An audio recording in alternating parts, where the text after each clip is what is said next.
everybody, welcome back to the channel, and that's right, the HasLab Gunship has funded. It hit 9,500 backers yesterday.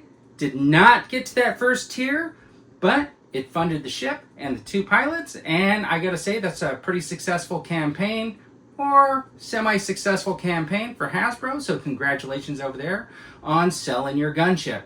Now, there was a lot of talk leading up to it, whether or not that gunship was going to fund. I even watched a couple of videos. We talked about it over the weekend on the Toy Duo Team live stream, and I kind of mentioned that I was a little bit disappointed. I don't think it's a good idea when somebody says in their video that you should back it if you want stuff in the future. And my point was, I was saying, like, you shouldn't have to buy something you don't want to have the possibility of getting something you do want later. And with that, today's conversation. So, unlike the Marvel Legends brand and the G.I. Joe Classified Series brand, the Star Wars brand is kind of split. So you have the vintage collection, which are a 3 3/4 inch figure. You have a retro figure. I don't really consider that like a line. That's more of a nostalgia line. I think Marvel had that for a little while as well. And I'm kind of setting those aside. So the two main brands are the Black Series and the Vintage Collection. Now the thing is, the Vintage Collection is really the small figures, the 3 3/4 inch figures, which I have a few, but I'm not a big TVC collector. The second brand is the Black Series. The Black Series is a little bit complicated. If I were to say the Black Series to somebody who collects action figures, they would immediately think of this 6-inch action figure. But the Black Series encompasses a few different things. It encompasses their helmets, which I consider role-play items. It's their lightsabers, which I guess are role-play items. And the 6-inch action figure. And in the very beginning, the Black Series was a little bit confusing because they also had a smaller figure that was packaged in a Black Series box.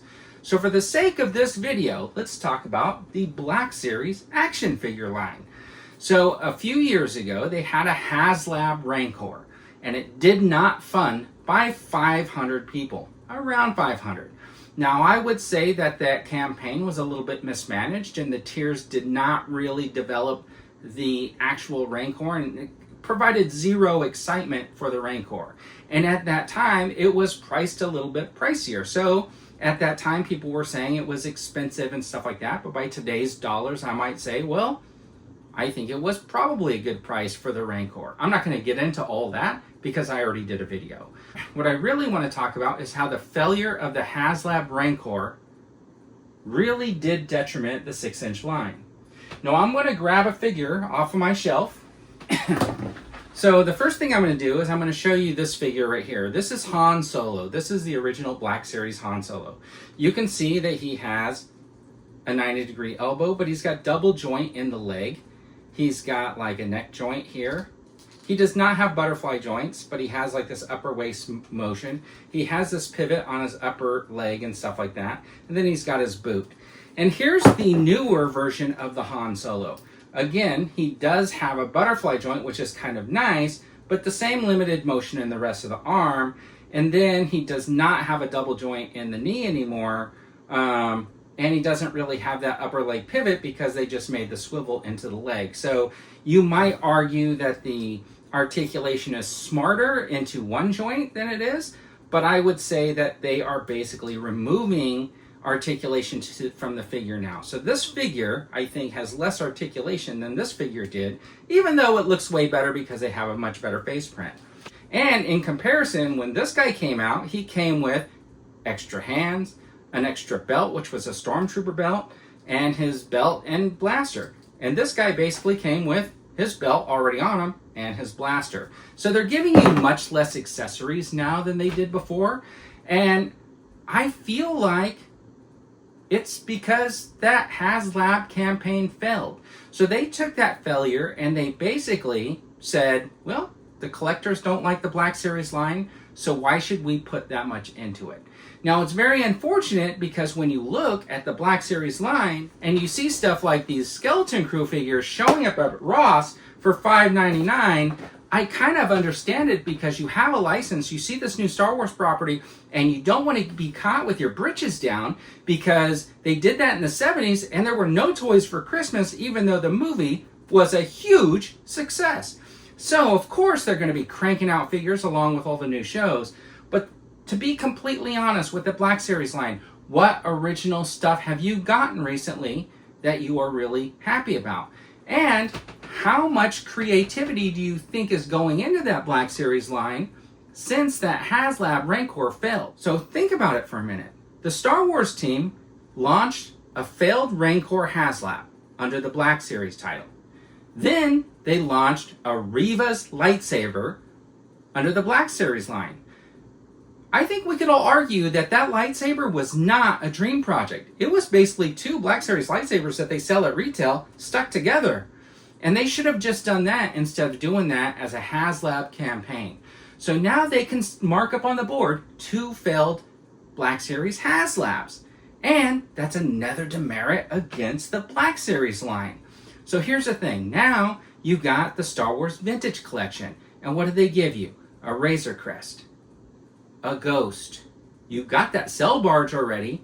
And now you got this Lat Gunship. And they're all funded. So you don't have a Star Wars Vintage Collection HasLab that has failed. And to the Star Wars team, they're probably saying, Vintage Collection is gold. But we got this failed Black Series HasLab. And they're ignoring the fact that they completely mismanaged that campaign. So here's the problem. When somebody says one of the reasons to back a HasLab is because you're not going to get anything in the future, I say it's wrong to have to do that. But I feel like it's true. So do you think that that's what's happened with the Star Wars Black Series line, especially for figures? Do you think that that failed HasLab is now causing the Black Series line to maybe, they're doing their best to make it look good, but they're cutting back on the accessories? I mean, they had that Comic-Con set with Obi-Wan and Anakin, and then when they released the figures individually for $25 a piece, they each came with a lightsaber. No extra hands, no extra head, especially the Anakin, who has a change in the movie and should have came with the extra head. They are cutting so many corners on this Black Series line, I can only feel like it's because they're punishing us for not supporting that Rancor when they ran that campaign. So when somebody says, back this because you don't know what you're going to get, do they have insight into what's going on over there? Maybe they should try again with a Star Wars Black Series HasLab, but think it out this time. Maybe do Luke Skywalker's X-Wing fighter and then see what happens.